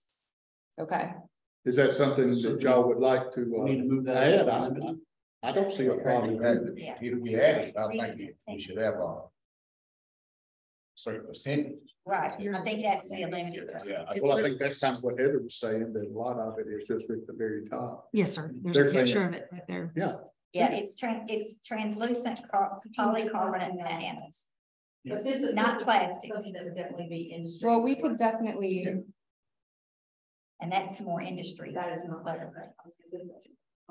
And Heather, it's, Please don't. that's limited to a certain part at the top to like let lighting and your, You know what I'm talking about? I probably, The ones you. yeah. I would have just, for maybe it's easier for those of us who don't know all this stuff. When y'all see this board. And y'all it can be see more pictures expensive than other. of this, what you that would be allowed, I mean, obviously, British style and that. I wouldn't know what party panel if I walked into the system. Oh, hard board. Yeah, I wouldn't know what a party board is, or if I walk in first in the board. You know, we asked for that when we first were putting this together, so we did have pictures. But Okay, so, yeah, we can do that. when y'all send that forward to us, please include. Okay. I think. And that's what we want. That's what we need is things that we can do to make this more, you know, easier to assess whether whether someone would be likes this or don't. This party board, just the term is intimidating. And most people don't know that's what's being replaced. That's what's replacing vinyl these days. So. Right. Yeah, on the House on 141, that White House right there before you go into Right. the bridal. even, down at the baseball field, on the home side dugouts, it's got the double decker and had that porch out, and it was rotting and stuff, and we replaced it, used a lot of hardy material in there, because it don't rot, it don't, and it's expensive, but it's gonna last. Yeah, so we don't need to put plastic in, you need to put that. So- Permanent. As I'm understanding it, we're keeping plastic and fiberglass under prohibited, and we would be adding polycarbonate sheets to the limited building materials. Is that correct? And we're happy, limited building materials means it's up to 40% on any road frontage exterior wall and all of any exterior side or rear wall facing a road. I imagine no one's gonna wanna do it where a car could hit it and smash into a million pieces, but 40% of that. So Well, if it's a limited, we Limited, voted, right now, with the standards you've got, the smallest you can go is 40. right, I mean, the most you can go in a limited is 40. I Right. said that backwards, I'm sorry. Yeah, the most you can go is 40. right. the only It's an other, expensive option. Unless It somebody's- is expensive. If using the right term and not plastic, yes, it's a high grade material. Yeah, harder carb is much more expensive. and the only other thing, the only other possible option that I could see is if we left it in the prohibited and then required them to seek a variance, in which case you could limit it to less than 40, but if you're comfortable with 40, it's easiest to just put it in limited. Well, and then then my next question was gonna be the metal. So you're talking commercial and industrial, and you're gonna prevent them from doing that on the backside at all, from what I understand? No, Unless they this- come in and ask for a This variance. is the front and the sides. This is what's. Road facing only. Okay. Well, we do have aluminum or metal siding under prohibited, Yeah, which is prohibited everywhere. Right. So I have seen in other communities, architectural metal panels, which means not like whole Not- barn. not sheet- barn. Yeah, not barn sheets, Or, but what is the other metal that has the seamless? The seamless metal, I've seen house like that. because you say metal siding, I mean, what about a metal roof? So. well, this is not roofs. Yeah. This Okay, is I just all, wanna make sure. this is all exterior walls. because there's a lot of people use metal roofs now. I mean, that's actually one of the more preferred,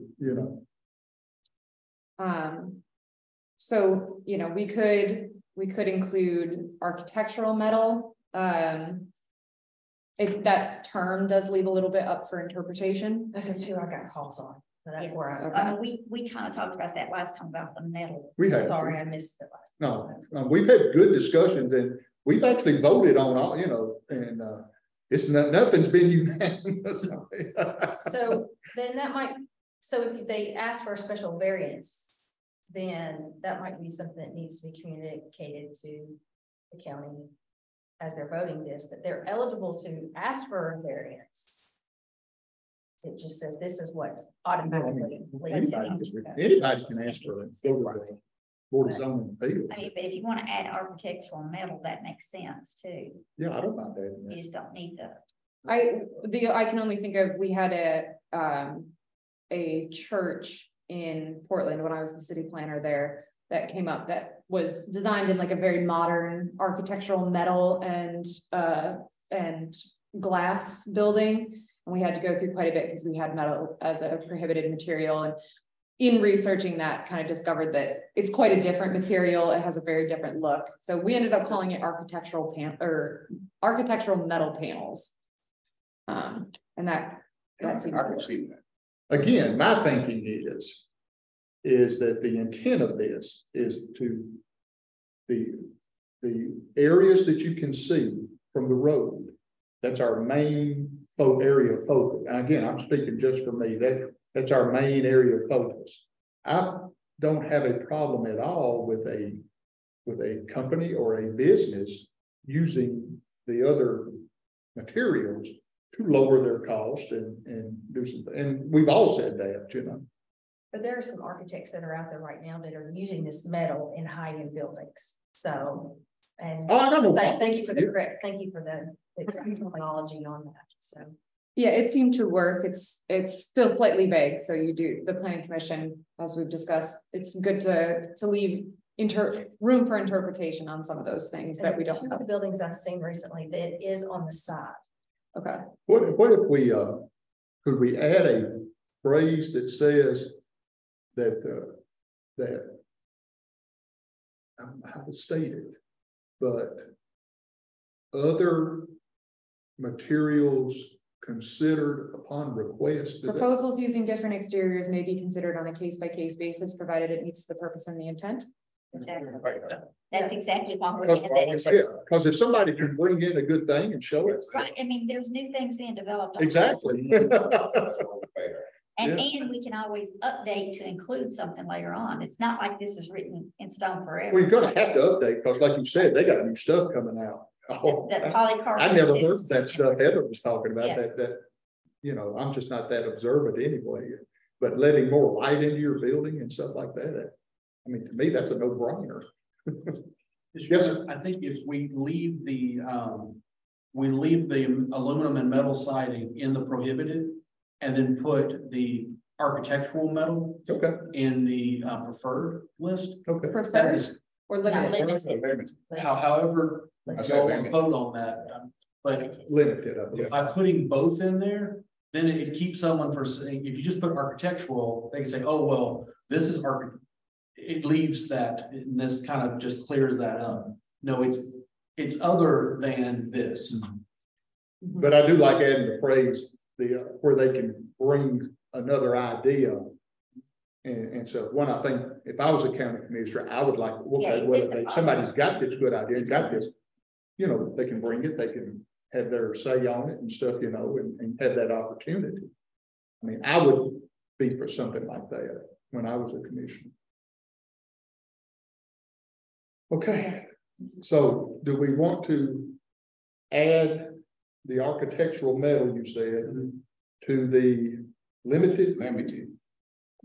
Or both, or Say limited. Limited safe. Yeah. You're letting something in of what, I mean, I've received a phone call that we were not letting in. Yeah. We were not letting metal in. So now you say you're letting it in limited. You're compromising, and then also they can come for, if that paragraph stays in yeah, there, yeah. then they can come I back would and ask for expect that to stay in. Yes, ask for a variance for an Sure. extension or expansion. sure, okay, And the exact same thing with the translucent. You're not gonna want that on all four sides anyway, so. right. And really, the purpose that we've discussed of doing this was to try to keep a cohesive look of Hartsville. Trousdale Yeah, County. right. So when you start getting ultra modern with that, you kind of lose that old small town kind of feel. So yeah, I would say limited also. Okay. Does everybody agree with that architectural, did I say that one minute? Architectural metal in the limited section? Does everybody agree with that? Barndominiums are the hottest thing that's going on right What is? I'd love to have. Barndominiums are the hottest thing that's going on right now. Say that word again. Barndominium. Barndominium. Barndominiums. Yeah, yeah. We've got several here. Yeah. Providence. The amount of glass they've got across the front. I'd just be afraid my wife would make me live in the barn. I lived in one for a year and it was wonderful. My son built one, so he loved it.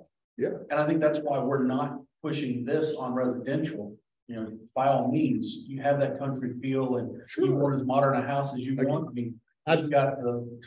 I do hope the county commission understood that this has nothing to do with residential at all.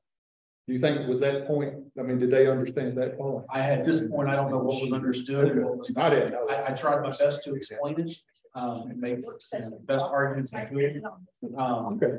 But that is something I keep focusing on. This is just for commercial and industrial. Right. They just. Okay, so we're gonna add an architectural metal to the limited.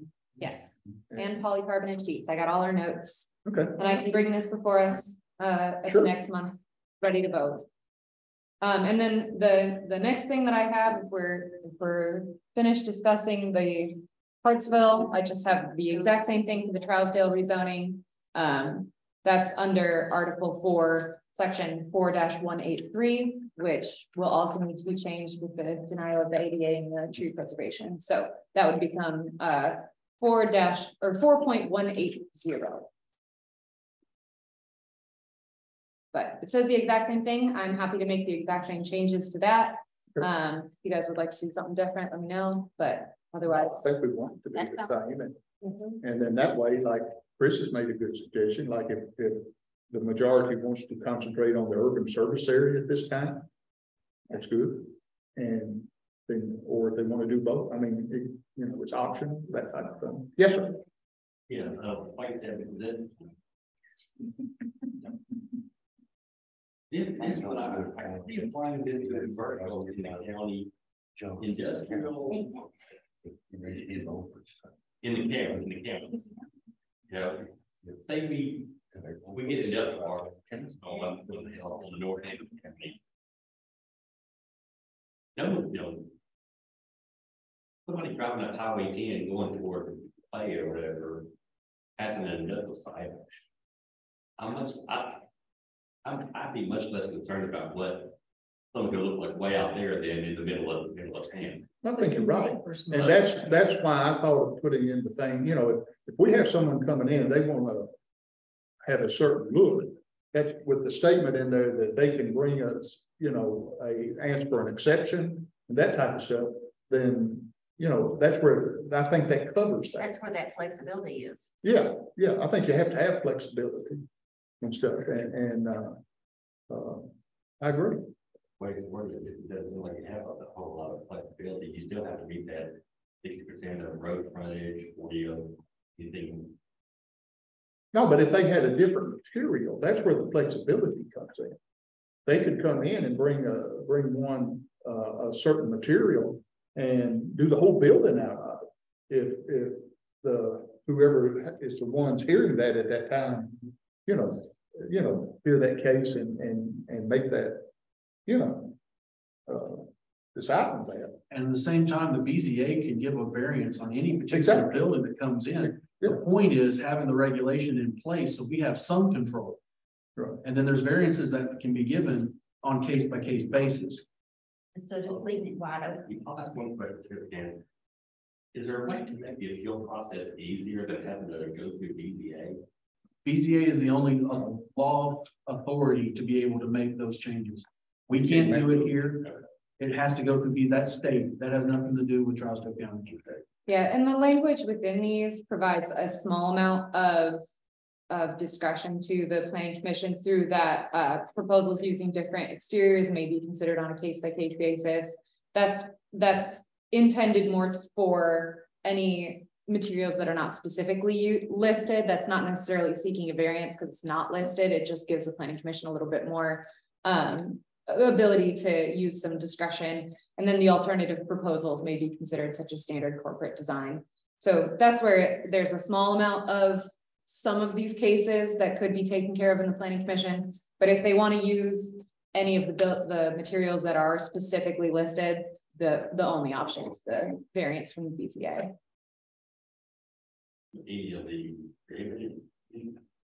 Any of the prohibited words they wanted to use more than 40% of the limited, that sort of thing. Really, anything they could make a case, be allowed to make a case for anything. And to make the case, they don't bring that to us, they bring that to the BZA. BZA. Right.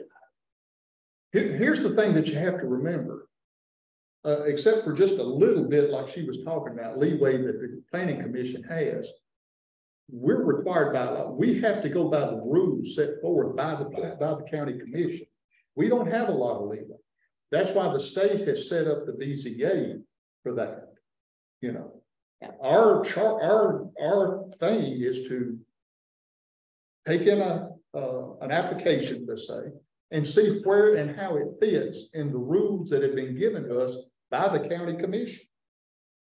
You know, that's what I tried to explain before with the rock quarry. I can't just vote. I don't want a rock quarry. That's not the job of the planning commission. We have to see where it fits within the rules given us, the guidelines given us by the county commission. And only the county commission can set our rules. And only the BZA has the authority to go above that, to change rights. And the Board of Zoning Appeals. Does that make it any better? I understand, just, I can see there being some potential pushback from potentially part of the commission on, you know, I want to do some different act, go to all the trouble of going to BZA. Well, they need to go see Bill Lee if they don't like that. Well, and I would also say Go down and protest that one. there is a advantage to the BZA too, is that it doesn't set precedent. So that allows there not to be a precedent set. Whereas on a case by case basis, it's based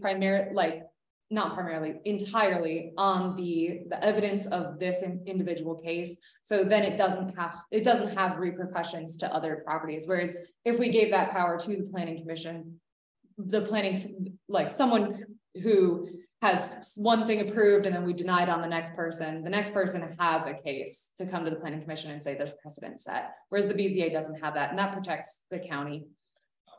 I understand a lot there. I'm just thinking, feel free to disagree, Commissioner Thompson, but I can see that potentially being an issue with some commissioners. I think you're right. I see your point, but again, that's a state thing. We don't have that. Right. Okay. Right. And I wish there was a way, Chris, that we could get all the commissioners in and actually educate them on these situations so that they understand. And then if they want to disagree, then by all means, but don't do it from a position of just ignorance of the law. Just because you don't know what the laws are, that's not, to me, that's not a rational way of making your decisions. Well, my point would be, like I said in the beginning, if you've got a majority of commissioners want to add a material, add it, debate it, change it to whatever, that way you still got some management to it. Like I said, the commission sets the rules for us. But we're giving them our best guess as to what we think's good, but they make the final decision. Yeah, we're putting forward a proposal to get something going. Yeah. We don't propose. Right. Yeah. But don't just say, I want that. Then you got no management at all. Change it. And perfect example of the conversation before is why did we vote yes to the medal? Well, because that's what the rules allow, and we don't have. Within the governmental process, we're not given the authority to be involved in anything. It's not in law. So bringing together this collective data to propose to the county for them to vote, I appreciate the governmental process so that all of these decisions are not given to one human for everyone in the county. So we come together collectively, gather this data, present it to the county commission, and for them to make the decision on what suits best for this county. And then when someone wants a change, it doesn't come back to us and it doesn't come back to them. It comes to a third party for that altered answer. Because then we don't see every single one, and and the intent is also favoritism, and also the fact that that's how the bylaws and charters are created for this government process. Is these three committees, right? So that it is hopefully fair. It is a horrifically long process, but that is the process of doing business or building within a community. And it's every community. It's not just us. It's every community. Yeah, exactly. We're not using something out of thin air. This all exists somewhere else. Right. We're just trying to make sure. We're by far less stringent than our neighbors. We don't want to hodge all over the county. That's the whole project. We want a standardization. In the 26 years I've been here, I have a lot more neighbors than I've ever had before, and I'm not complaining about them, but I've got a young lady that just bought some property right across from that barn in Mini, and she probably hates those lights that are blasting her house. She's in this A couple neighbors like that. Yeah, I mean, you know, it's, So, we got to think about, you know, these people that they shouldn't have, you know, you should talk about the light. They shouldn't have a light shining on there, no, you know. It's not right. And that is something we're gonna have to start looking at, is looking at our residential regulations. Because as we're getting more and more rooftops, getting closer and closer together, you're gonna have people who say, well, there's no law against it, I'm gonna do what I wanna do. or in But this you're case, the imposing on your builder neighbor. just put that because that was the standard. Yeah. The new LED, that was the best one to get in a time, like if you're trying to get equipment. Well, let's see if we can get these done. Well, and if we wanted to debate lighting, that is our next, But the Next intent item. for the three different committees, including the board, is a fair process for that who is trying to invest in your community. I would actually like to put lighting off until we see how this goes I think that's pertinent. myself. the building materials. Okay, so To that would me, be, the building materials is the most important part of this whole process. Okay. And if, I think that's. I mean- here. I think that's a good idea. I, you know, hopefully if, you know, you know, the worst thing about the process is not getting any feedback. I really appreciate you coming tonight. Yeah.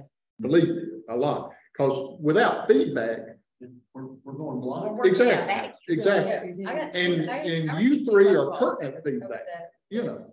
Because if we can explain, and if we can say things that y'all can then take and go with your fellow commissioners, then, you know, you've got a better shot at, again, getting something in. I mean, we're not saying that we got every answer. Don't. So debate it, change something, get something, but at least give some management to your county and not just leave it, you know, up in there. Yes, sir. I know you said y'all are probably gonna fit off the light, at least that was your request. With regards to that one, would that one apply? Okay. I've got a commercial spot but there's no residents around. Would the lighting, would it still apply there, or would it? it would apply to all commercial and Yeah. industrial. Again, the basic thing there though is, no matter where your commercial property is, wouldn't you want to try to keep all of your lighting on your own property? Why should your light go off into someone else's property? Now, obviously, some of it is. You sort of getting at, you know, I mean, again, the whole purpose of that is for a commercial property's light to be on its own property. But something that's not affecting a residence, if I have a business and, I own a business in the business next door time in its lifetime here, I want their Some light people do. coming in at night. Yeah. Doesn't affect my property. But if you remember, if you remember, one of the big knocks on Enbridge was they were going to create this light island. You know, and all of this, and that was, to me, what I heard in the beginning was that was the #1 problem with them, was all this light coming out and all those solar panels and everything. And am I not right in that meeting I attended? You were there, I believe. That was one of the biggest complaints about it. And they really wouldn't have that many neighbors. But again, it's just a matter of getting your lighting on your own property. And again, you would have the opportunity to go to the Board of Zoning Appeals and present that and get a variance if it wasn't going to harm anybody. Okay, well, that's something that's a potential deal breaker for me, having to go get variance if it's not bothering anybody. Well, it's Oh, not believe if I today. could, please. Our office has received numerous complaints that I've had to talk with, one being the store that you had mentioned. I have other complaints as well, dealing strictly with lighting on commercial properties that do affect those that are driving down the road. They become hazardous. they become safety issues. And it could be that these commercial entities aren't necessarily thinking about, okay, how are we impacting those that are driving at night? So that's another concern. And so this office has to manage according to the ordinances as well. So that we need to have that type of structure in here to manage that. Well, I mean, I'm not saying don't do it. I'm saying when the time comes, maybe have some of these conversations about who it applies to, you know, or It applies to all well, commercial properties. And industrial. We're being. when it applies, no, if I'm in a business with next door to a neighborhood, yeah, these don't apply there. But you can't go back if a neighborhood gets built next to your property. We can't go back then and tell you to cut your lights down. So you can't just have these random things out there sitting. We've got to have an ordinance or not.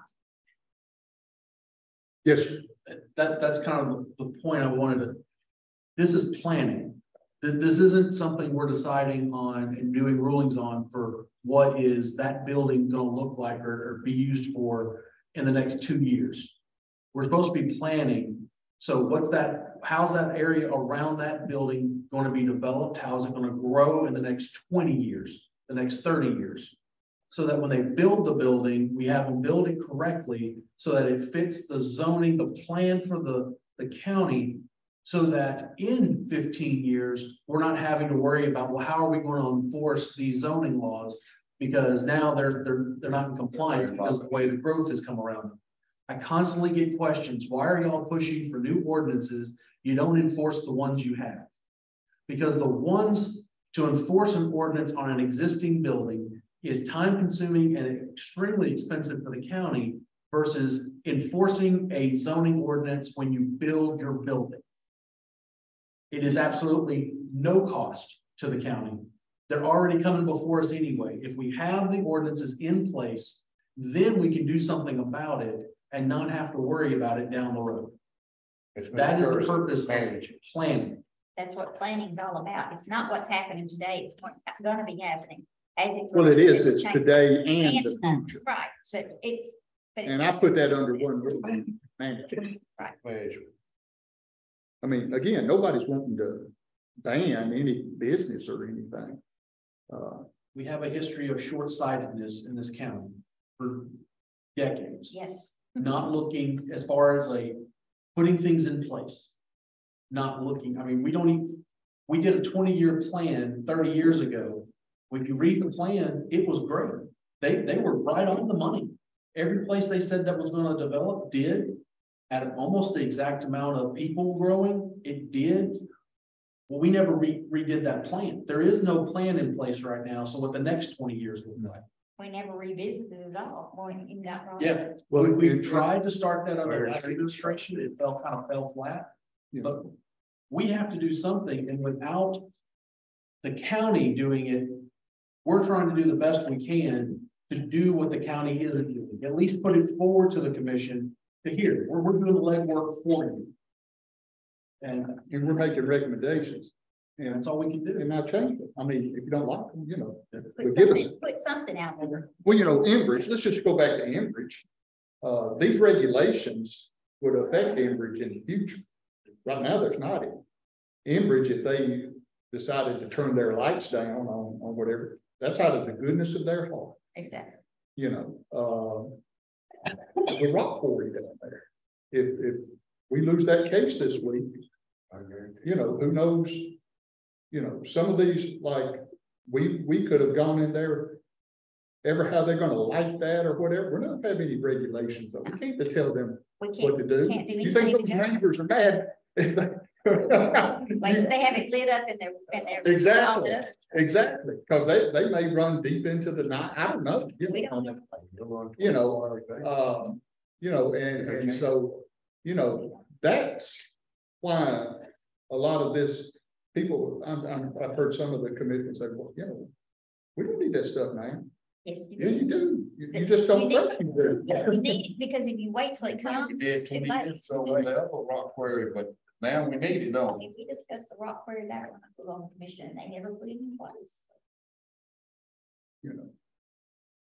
Yes, ma'am. So when you rewrite these attachments, you're taking off the wording of the overlay district, right? Yeah, ma'am. And then would it make sense for the whereas part to be put in place of that? Just so it brings it all together?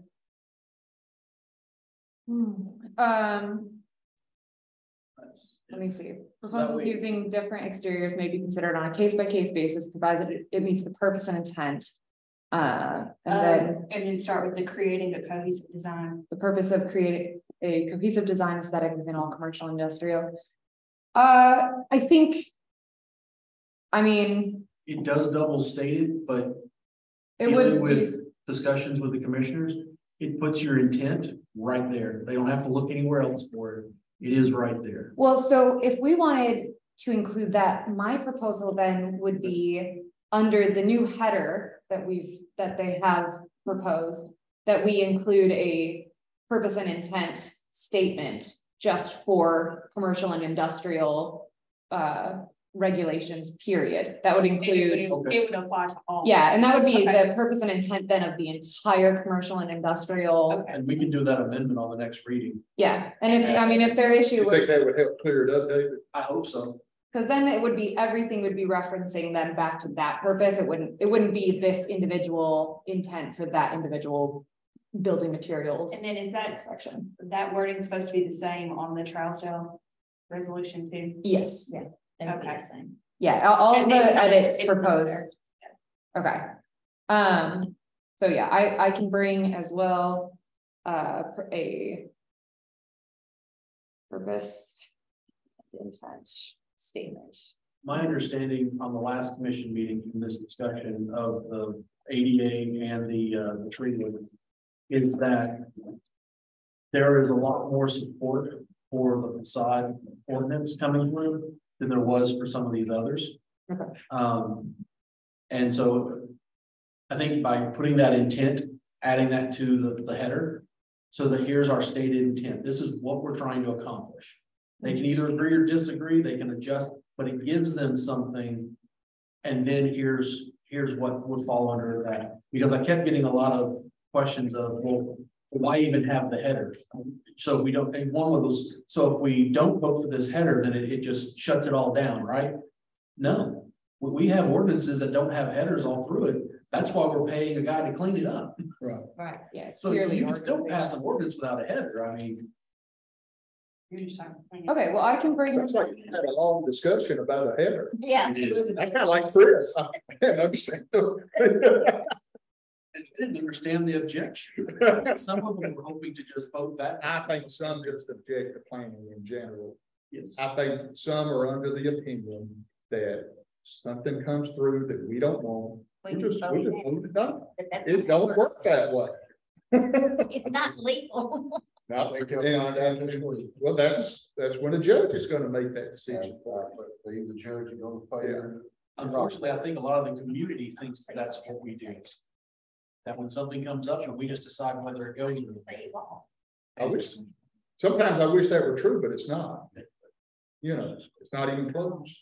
We just don't have that authority. All right, well, I will bring that before you next month Okay. to vote on. We will wait. And just so we're all on the same page, so that'll come to the planning commission for vote next month. That means it'll likely be about another month before it goes before the city commission.